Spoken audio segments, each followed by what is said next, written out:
Hello, hello, hello, this is Ilamore and I'm coming to you with a Minecraft video which is a bit different. Normally I do Pioneers of Begonia or Settlers, but I've come across something which I want to share with you on Minecraft. This, by the way, is the Torrent SMP.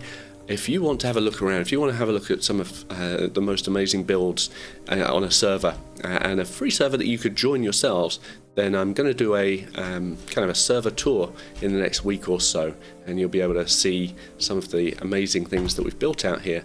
But I wanted to show you this.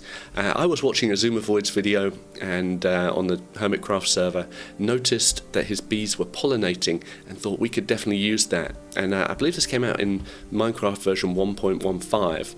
The fact that bees could pollinate crops, and everybody thought, yeah, this is going to be great, we're going to use it, and then it turned out to be not that useful. But I think we may have found a way to use this so that, you know, it actually makes a difference. What we've got is a 3x3 footprint. We've got carrots coming in at a rate of 3.5 stacks an hour.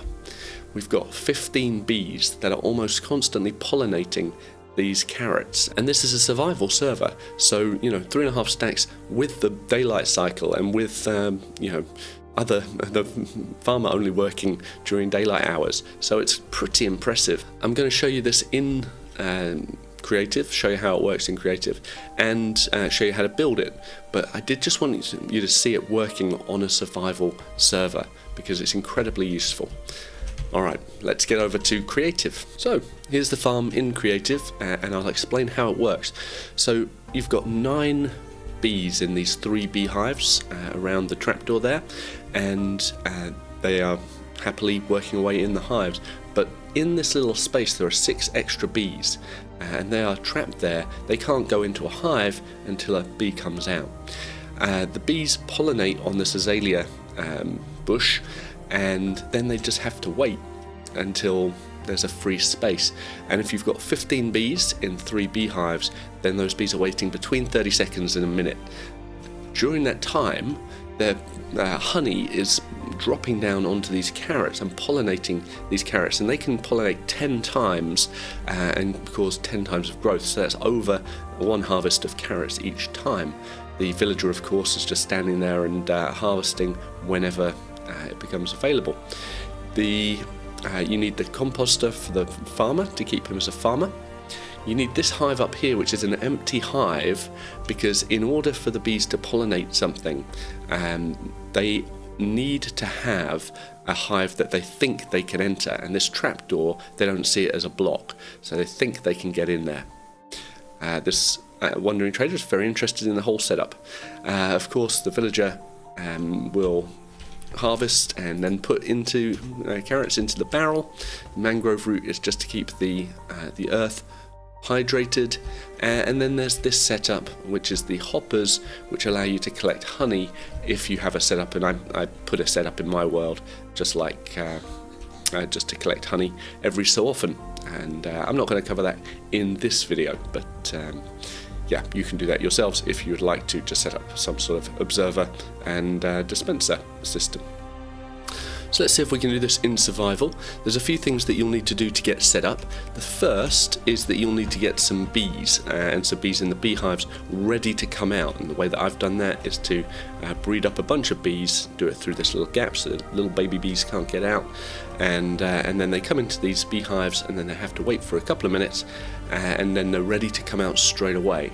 And so we get these beehives. Make sure you've got a silk touch axe, so that when you break it, it breaks a beehive and doesn't just break the hive itself. And that way we've got the 5 beehives now ready to come out. You'll also need a villager, and this villager is going to be your farmer. Right, let's see if we can build it over here. So you start off with the barrel. Barrel goes in. There's your hopper to collect the carrots, and you've got a piece of dirt on top. At the back you put a mangrove root and a bucket of water, and that's going to keep this hydrated. Let's just hoe that so that it becomes farmland, and we're going to need a carrot. Forgot to get a carrot, so we'll go over here and get a carrot from our farm. Right, carrot planted, and on the side of that we put a composter, and that's obviously for the farmer to be able to work. On top of the mangrove root, we're going to put a barrel, and that's so you can collect the honey if you want to, or the honeycomb. And we'll put hoppers around here to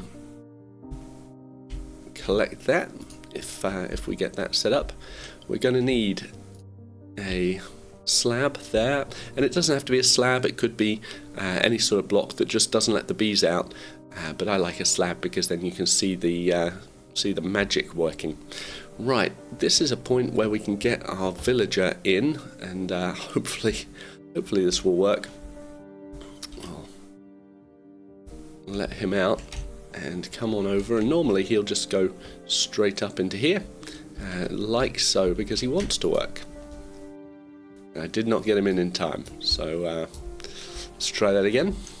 Alright, this block right here could be anything, but I quite like having it as glass so that I can see everything that's happening. And again, a slab so that the bees can't get out. Right, we've got our farmer in. That was probably the most stressful piece. And let's build up here with some temporary blocks just so we can see where we need to see.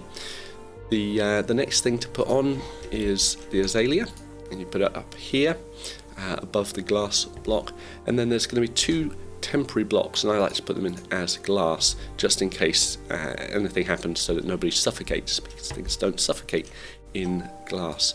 Right, we'll make 5 spaces for our 5 beehives, and then we'll just plop those in like so. Now the reason we put these temporary blocks down is so that the bees can't immediately escape. We're going to want a trapdoor on top, we're going to want a block right there so that they can't get out still, and we're going to want a slab, and it's important that this is a slab right there, so again the bees can't get out. Now there should be 15 bees ready to be released here now, and as soon as they're released they'll all come out, and we're going to want to push this trapdoor down quickly so that they're all trapped in this 1x1 block, and then we'll get rid of this top layer. To push the trapdoor down, we're going to need a temporary piston like so, and we can just, at this point, this is the moment of truth. This is the moment where we find out if we've built it properly or if we've forgotten something and made a mistake, and all the bees are going to escape. Now if the bees do escape, you can still push this trapdoor down, and there'll probably be 9 bees or so trapped in the system, and you can breed them up. And that's what I actually did in my survival world, but it's a bit of a pain, so I recommend getting this right. Let's see. We'll break this block, out come the bees. We'll break this block, out come the bees. We'll push that trapdoor down, and then we'll break these blocks, and then it's actually quite important to break these blocks before the bees can pollinate, so they don't jump through into the 2 hives that you've set up. Last thing to do is this hive right here, and I've set this to be a bee's nest because I know that it's empty, and that way I didn't get confused with the bee hives. It just has to be empty so that these bees think they can get there, and if they don't do that, then they don't pollinate. Alright, we drop down, and that is the whole system working, and pretty soon we should see the carrots being pollinated. Now it's going to take a little while for carrots to start collecting in this barrel, because the farmer will collect the carrots first of all, and he can have up to 8 stacks of carrots. Oh, there it is, there you go.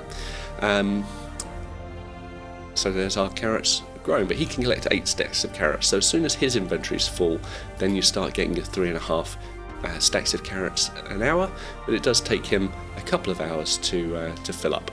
You'll get a few extras in the meantime. And there it is, there's the whole farm. I've done it over here, and I put a little setup with a comparator and a piece of redstone, and then a bunch of observers and a dispenser with shears to be able to collect the honeycomb over here. But you can set that system up however you want. That's the easy part. The bit we're focused on right now is carrots, and carrots and more carrots. I hope you've enjoyed this tutorial. As I said before, the idea came from watching Azumavoid and seeing his bees pollinate his glowberries, but I think that this could revolutionize the micro farming of crops. You could do this for carrots, for potatoes, for beetroot, and for wheat if you fill the farmer's inventory with seeds first of all. It could be incredibly useful. It sits on a 3x3 footprint, and yeah, fully automatic. You just have to be loading the area. Alright, this has been Illamore. Hope you have a lovely day playing Minecraft. Bye bye.